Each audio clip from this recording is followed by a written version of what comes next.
program. Because as I always say, if you are planning to fail to plan. So these people have plan, and I think they are working on a strategic plan. That one also goes in tandem with, like now, you've seen the chairman of IBC, Erastus, he's rolled out internal voter registration from today for that mass registration. And they have a projection of probably getting around 6 million votes on top of the previous ones. So I think with the NDCs going around, it is a plan that time has come. So whoever is serious must do it straight away. Yes. And we haven't seen the ruling party of the day, the UDA, do their NDC. Is it maybe because as a ruling party, wait and see what other new formations are doing so that can also copy? Or is it maybe because the party leader, William Ruto, is out of the country? Not really. I think if you are very keen, NDCs are just platforms to ensure the party memberships approve some of the programs the party has. Like now, you've realized the Kenya's platform is always pegged on coalitions. So, man, for a coalition to work, these people should undergo the NDC way so that they ratify one of their internal bylaws or their prospects of how they are going to engage with others. And if you look at it very keenly, the parties that came up with their NDCs, to me, I call them briefcase parties. I call them briefcase parties. Why so? Except Jubilee. But why am I saying they're briefcase parties? We are not seeing them anywhere. They don't have legit members. They are not registered. Like if you go the Safina way, Safina doesn't have members. It was only they would wait to Harry to attend the NDC in the name of they were going to be given tokens. But at the end of the day, the tokens backfired. It was chaos everywhere. The moment the NDC ended, they only managed to give them some biscuits and soft drinks, like sodas. And with that one alone, if you check the NAC Kenya that has transformed to PLP, Mata's parties are briefcase party. Yes, because briefcase or not briefcase that doesn't mean you have a physical address. It means you have legitimate members. You can holistically say we have 1 million registered members. They've never done membership drive anyway. I'll get you that. And if you leave alone the Martha Karwa's party, you come to Jubilee. Jubilee did the NDC because one, they were working in a coalition and they didn't have a proper framework. And if you check out their framework, the current leader of Jubilee was the previous president. And they have told you, political parties are formed to attain power. Currently, Uhuru cannot go and rerun again. Are you getting that? So for him to pave way for somebody to be the party leader, or they ratify as a party that anybody can go for the big office without being a party leader. Are you getting that? So that's some of the things that necessitated Jubilee to come up with the what? With the NDC. And probably one of the reasons why they came up with the NDC is to accommodate Matiangi. And that's why from the opposition, the unit opposition leadership, the way they call themselves in court, you did see Matiangi attending there, while the others attended the other. Yes. But don't you think... Two, you talked about the ruling coalition. It is not about Mheshimiwa Rais being away or whatnot. The only parties that have legit members of this country are only two. ODM Kenya, ODM I mean, for the Raila Amolo Odinga, ODM party, and the UDA. These are the parties who run the recruitment drive for the members. And basically, I think even themselves, they are going to come with NDC. If at all there is any probable coalition arrangement, they are going to work out. Yes, it is through the NDC that they can ratify one or two things. Yes. And maybe don't you think, just focusing again on your sentiment that these other parties, apart from ODM and Jubilee, they are briefcase parties, they don't have legit members. Yes. But from the requirements of the registrar of political parties, you must reach a certain number of members for you to be considered as a political party. And even in their NDCs, they were calling for more recruitment, for more members. Don't you think then, saying that it's only ODM and UDA that are the legitimate political parties, are being unfair to the other people? I'm not unfair. I'm telling what is factual on the ground. My friend, we are all politicians.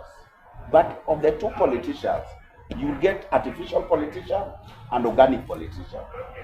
A politician who's naturally is having politics in his DNA.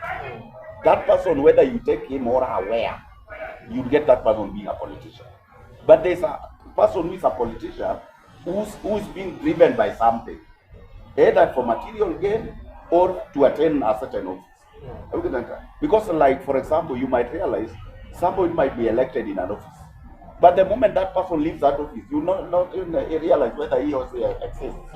But there's somebody, whether he's locked out of an office, he's still a force to reckon with. Uko nje yuko bado yuko anachapa siasa. He's a stakeholder and you can never assume it. Are you getting what I'm saying? Yeah. So when I tell you that these are briefcase parties, I know what I'm telling you. It is not justifiable that for a party to be registered, you have to attain a certain number. So that's it, just one justify that you have the number. You can go and sit somewhere and bring up the numbers. Like this system you people are in this industry. This clause of you having subscribers. I've seen people who literally pay. My friend, can you subscribe to me? Yeah. Can you subscribe to me? Do you holistically want to say that's your serious follow? That person knows you are serious follow. You get what I'm saying? So this is what happens with the political parties. Yeah. There are political parties who walks in when they want registration, the due diligence required, you will attend it. Are you getting what I'm saying? And that's why sometimes even if you check IDs, when they say there's this idea of recall clause, or there was this time we had this movement other parties had known as Okoa Kenya.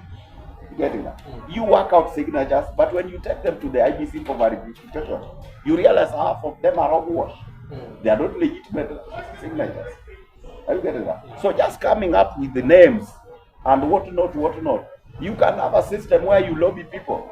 Somebody will not want to know why are you registering me. Write for me your name and your ID number and your telephone, and then you sign for me over a cup of tea. At the end of the day, the political party is registered. Yes. I think I find that very, how will I say, I don't say it's profound, but I find it very interesting that there's that kind of arrangement in the Kenyan political It is. There is. Like from the moment when Jigi bought Safina, he bought the Safina party. Where was Safina? It was a party registered. But why were you not getting Safina? We have enormous political parties there. But then, before you go and get them, and you get organic followers, then that party is a briefcase party. Yes. I have a company registered. You have every requisite documents required. But if that company is not working, what do we call it? It is a briefcase company. Yes. So let's now go into these parties individually, because that's the topic of today. Starting with the first party that did their first NDC, the Safina party. Yes. First of all, it underwent the party leadership changeover from Paul Muja to now Jimmy Wanjigi, who is now the official party leader of Safina. Yes. How does this now shift the dynamic of Safina party, but also the political career of Jimmy Wanjigi as a person? He attempted to vie for the 2022 presidential elections, but unfortunately he did not make it to the ballot. But now this time he's also coming up now as a legitimate party leader of Safina party, with new leadership, with new arrangements, with the proper manifesto. How does it now shape what Jimmy Wanjigi's political career himself and also the Safina party? I think as it is, Safina is going to be better than the way it was. If at all, Jimmy Wanjigi is going to live to his bills. Because from the way I know it, some of these things are monetary propelled. If you have the financial muscle, you'll make it work. Then two, it goes by the gist and the vigor the person propelling the ideal has. Like the way I know the guy. The guy, one, if it is not just a narrative, but I think he has some little thing that can make the party to be visualized. He can make it work. Then two, he's come up with some leadership there. I only know this young man who are with in the Bunge la Mwananchi platform, joking. In fact, these people are just very smart. If they give Joachim the support he needs, and they try to work out their blueprint right, I think they are just good to go. But at the same time, it is going to make Wanjigi move to a notch higher party politically. That political mobility is going to be eminent. Because the moment you've acquired a party, you have the financial muscle, you have proper strategies, and you have a good mastermind team, those who can propagate an ideal, then I think you are just as viable as any other competitor. So there is where we say, any of you might be the best amongst equals. So meaning, when Wanjigi has entered the platform being an equal, and that one gives him an opportunity equally to log. Yeah, because some of these people acquire these political parties, not literally to acquire the presidency, because we know one another. Yes, in your league, you know your colleagues. Yeah. So with this narrative, equally it can give you a platform of negotiating with others. So at this point in time, since the Wanjigi acquired that party, and with the trajectory that party is taking, if they are not going to bulge, then I think one is going to be a different Wanjigi we know. Then two, that party is going to be at a certain level. The latitude that party is going to gain is going to be enormous. Yes, so I think that's what is it as of now. Yes. And now moving also now to another party, which is now PLP, which was formerly the NAP Kenya. Yes. It's so when it rebranded now, it's so the death of the NAP unit, which is National Rainbow Coalition, since the time of Ibaki, since it has been one of the longest surviving names in the political arena, but now it has rebranded to PLP, now under Martha Karua. Politically speaking, how is that significant, the rebranding of a party, and will it take a lot of time for it to settle now with the Kenyan political enthusiasts? My senior brother, let me tell you. Let me tell you. You take a monkey from forest A to forest B. Yeah? You just change the vicinity. But the monkey is the same monkey. The settling ideals, eating habits remains the same. And that's what Jagma will tell you. If monkeys a lot of mangoes or disease and money, the monkey will choose mangoes and disease. Without knowing, the money can buy so many of those. You get what I'm saying? The Martha Karua we are seeing, not unless he develops new mastermind team who are going to make PLP to move to the next level as compared to NAC Kenya, then I think it is just a platform to negotiate with others. Yes. Beware, I was a participant in NAC Kenya. When NAC Kenya was NAC Kenya, there is where I had close interaction with Rafael Tuju. That time there was a revolutionary CEOs. They were revolving after a year, a new CEO. Are you getting that? We did have Rafael Tuju as the CEO of NAC Kenya. We did have somebody known as Sandy Oyolo as the CEO of NAC Kenya. The list is endless. Are you getting that? Yeah. And from there is where we evolved and went and team up to form PNU. You see? Yeah. So with the kind of person I know in the name of Iron Lady, Martha Karua. Martha Karua is, I'm not a friend, a learned fellow. Yeah. But Martha Karua is one learned fellow who is rigid and stubborn and cannot propel a political ideal. Yes. So if he's the leader of that party, see, it is just there to organize for arrangement so that he remains relevant. But there's nothing much. I can tell you. Not that I belittle her. Yeah. No. I've dealt with that.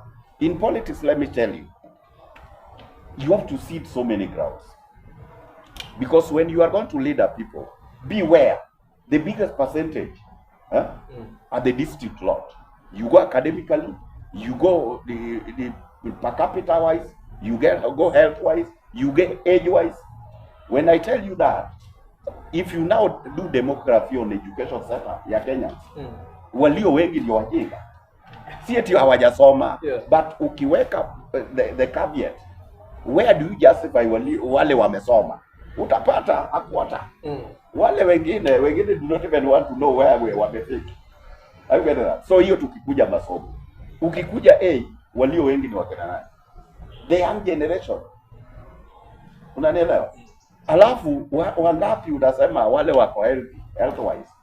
Bwana, watu ni wagonjwa. Are you getting what I'm saying? Yeah. So you as a leader, how do you operate? You don't come up with a social class. And this is the problem where she is. And she shares one platform with watu wengi ambao ni wasomi. In politics ukiwa msomi inakuwa tricky. Unaelewa? Hiyo masomo uko nayo ikusaidie usonge. Lakini usijaribu kujustify kwa watu kwamba wewe you are Mr. No or Mrs. No at all. Watu kusikiza. I'm telling you that party si eti ni mbaya. But kile najaribu kukuambia is very simple. With the kind of lady nimemjua because nimefanya naye kwa Kenya. That party is just there to make her remain relevant politically. So that when she's going to the negotiating table with others, she's going as a leader of a party. Why is Safina different from PLP? Mheshimiwa Wanjigi knows ulimi yake ni mzito. Bwana, kwa siasa hapo uelezee watu mambo ya uchumi, eti you are an economist. Hawaelewi hizo. Yeah. Unanielewa? And that's why wamechukua yule young man. Kuna Otieno Pikipokonki yule mdogo wake, yule lawyer. Yeah. Hao watu wote wana nini moto kwa mdomo. The language a common man listens to. Si hiyo ya wasomi. Unanielewa? And that's why unaona yule kijana wamechukua. If they use him well, hata utamini hiyo ni Safina. Yes. Hapa yuko sawa na hii yuko sawa. So it's only information and logistics. Yeah. It's going to do for you wonders.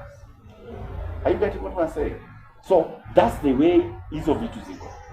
So with that kind of approach, wakipata wale watu ambao wako sawa kwa proper information dissemination, with the right IQ, then they are just good to go. But from the Martha Karua vile namjua, si eti namcastigate. The lady yuko very intelligent, forthright and rude, and she listens to nobody. Yes. And you cannot build a party with that. Yeah. Yes. So moving now to Jubilee Party. Yes. Which some people are saying ni Simba ambaye alikuwa amenyeshewa. Lakini ni kama amekauka sasa, they are now coming back again. Yes. It's like a rebirth. Yes. So with the NDC that they had. Yes. It's one of the NDCs that ileta mambo mingi sana. Yes. Especially from the speech of the party leader, the current party leader Uhuru Muigai Kenyatta. Yes. Some people were saying ati anakosoa serikali na makosa mengi yenye anakosoa ni yalifanyika during his time. Yes. But for him is saying is the reforms were better. Like for example, Asaba Linda mama yake it's better because the current system that is there. Yes. What can you comment about the NDC Jubilee that happened? What I know with the NDCs are good because they bring those who are with the same ideology together so that they can do ratification, and that one forms their basis of moving forward. But if I can depict straight away what Mheshimiwa former president talked about, I can only liken him to the former president of Zimbabwe. That is Robert Mugabe. Robert Gabriel Mugabe. When Mugabe took power in 1980s, people did say he was the most learned guy. And equally at that time, Mugabe was the global leader with the high number of voters. And people also depict him as a passionate revolutionist. That was true because he made Zimbabwe from Rhodesia then. Initially, Zimbabwe was called Rhodesia. The first 10 years, Mugabe worked well. But when Mugabe came out of power after such a long time, people had so many excuses.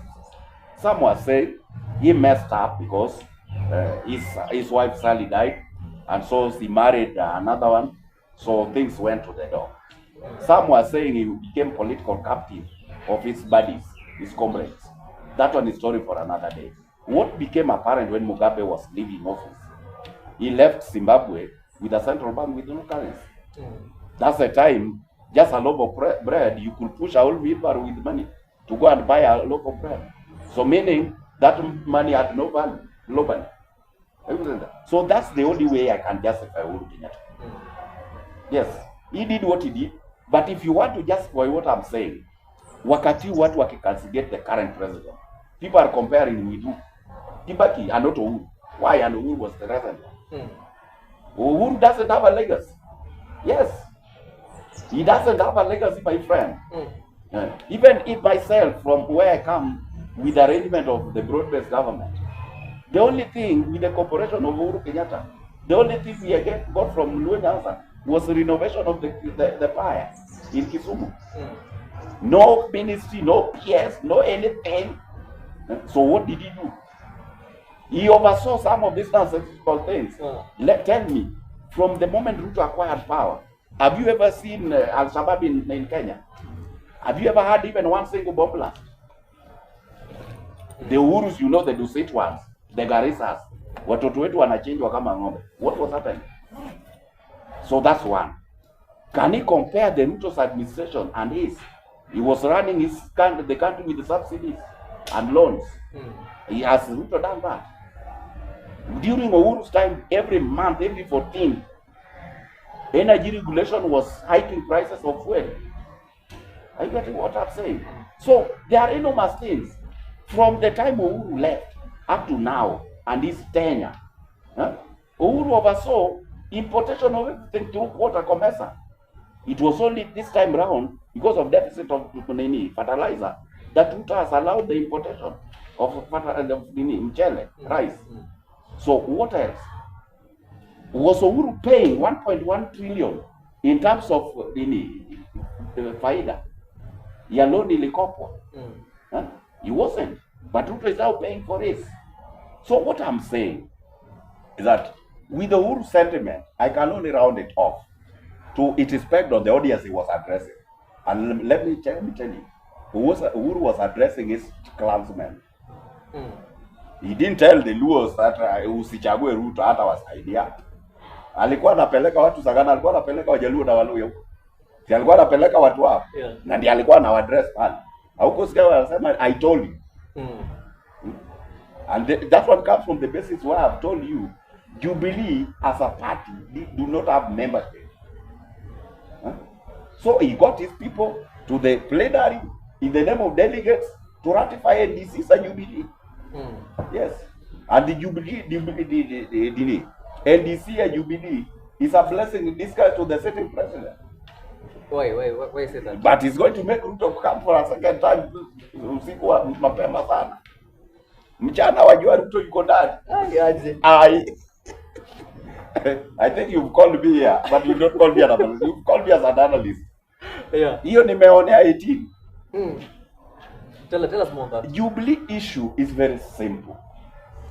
What is going to happen there, that is apparent, is that it is going to ensure that there is a tussle in Central Nation. DCP and others are going to be at loggerheads.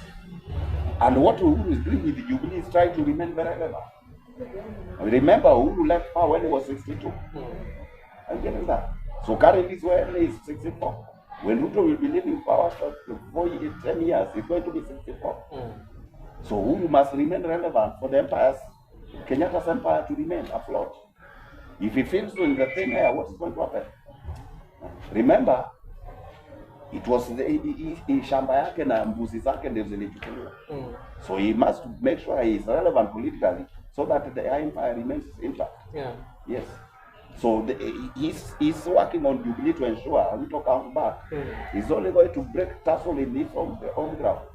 And that tussle around has already ensured Matiangi's presidency and this other, there's no united opposition.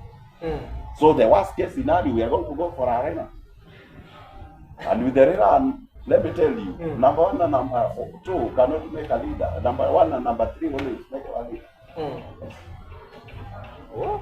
I think either it's me that I don't know the political alignments that are happening, but I hadn't viewed it from that angle. Yes. So political relevance is one of the things that will ensure that there's protection for you as a politician even in the long term. Yes. Let me tell you, I can speak for you so many people. Do you think Jimmy Wanjigi wants to be the president? If fate has it, man, I'm in line. But he doesn't want to be the president. He wants a platform to negotiate. Since Ruto assumed power, have you heard Gideon Moi talk? Alishono mdomo. He knows what power is. And with that silence speaks volumes. He's made his way to the government without naming it. I'm getting what I'm saying. And for people to remain afloat, like, let's say, for example, if you come from where I come from, Dr. Odhiambo Kidero. When Odhiambo Kidero was running for a government, why was he running for a government? Some of these titles, it gives immunity to your empire. And the moment this one challenged it, he went home